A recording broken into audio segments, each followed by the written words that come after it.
Վաշինգտոնի դեմ պատժիչ գործողություններն ընթանում են մերձարևելյան տարածաշրջանում նահանգների սերտ դաշնակիցների երկրներում։ Այժմ իրանական անօդաչուների ուղիղ թիրախում է Քուվեյթը։ Պայթյուններ, ավերածություններ, հրդեհ, ահռելի վնասներ, զոհ ու վիրավորներ արաբական երկրի միջազգային օդանավակայանում։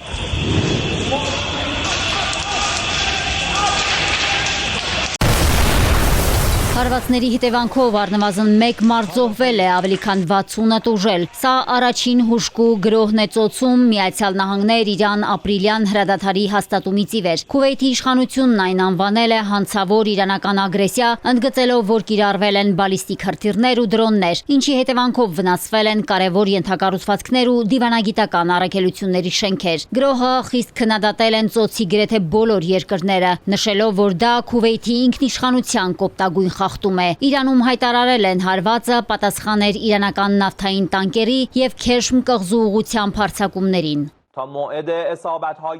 Մեզ պարտադրված պատերազմը ստիպել է թշնամուն 40-օրյա ջախջախիչ դիմադրությունից հետո հրադադար խնդրել։ Մենք զգուշացնում ենք թշնամուն, որ նա ստիպված է ընդունել Իրանի ժողովրդի և զինված ուժերի պարտադրած նոր կանոնները։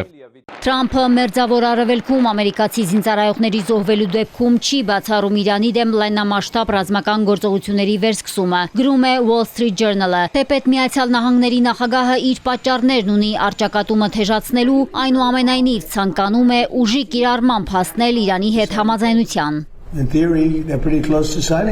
Տեսականորեն նրանք բավականին մոտ են փաստաթղթի ստորագրմանը։ Մենք իրականում շատ լավ լեզու ենք գտել նրանց հետ։ Տանգո պարելու համար 2 հոգի է պետք։ Դուք դա հասկանում եք։ Մենք շատ ուժեղ հարվածներ ենք հասցրել նրանց։ Իհարկե նրանք արձագանքում են, բայց ոչ շատ ուժեղ։ Ըստ Միացյալ Նահանգների նախագահի իրենք ստացել են իրենց ուզածը, սակայն փաստացի ստորագրված համաձայնագիր առայժմ չկա։ Թեպետ փոխադարձ գրոհները շարունակվում են, Միացյալ Նահանգների պետքարտուղարը հստակեցրել է, Իրանում պատերազմը ավարտվել է։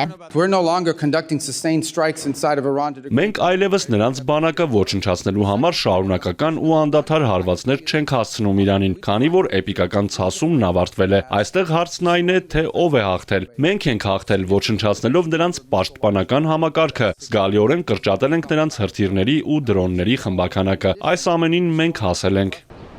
Իրանի արտգործնախարար Աբբաս Արաղչին հայտարարել է Թեհրանն ու Վաշինգտոնը ուսումնասիրում են վերջնական համաձայնագրի տեքստը և աշխատում են ձևակերպումների վերջնականացման վրա։ Միաժամանակ Թեհրանը չի ցանկանում պատերազմ, սակայն պատրաստ է այն վարել բավական երկար ժամանակ։ Արաղչին նաև հաստատել է, որ Իրան-Միացյալ Նահանգներ հակամարտությունը կարող է ավարտվել միայն Լիբանանում պատերազմի դադարեցմամբ։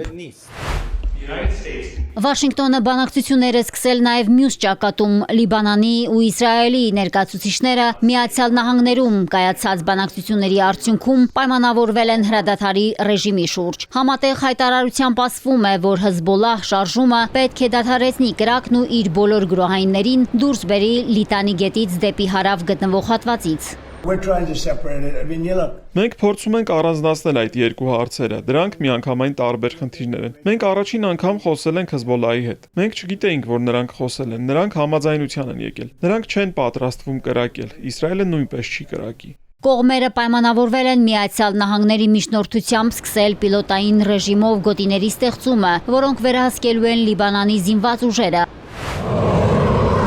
Մերձարևելյան տարածաշրջանի պատերազմից հոգնել են նաև նահանգներում։ Կոնգրեսում ներկայացուցիչների պալատը 215-208 ձայների հարաբերակցությամբ հավանության է արժանացրել բանաձևը, որն արգելում է նախագահ Դոնալդ Թրամփին շարունակել Իրանի հետ պատերազմն առանց կոնգրեսի հաստատման։ Ստորին պալատն առաջին անգամ է դեմ արտահայտվում հակամարտության վերաբերյալ սպիտակ տան դիրքորոշմանը։ Իրանի դեմ պատերազմում Թրամփը կորցնում է նաև կուսակիցների աջակցությունը։ Մարիկ Օստանյան, Էպիկենտրոն։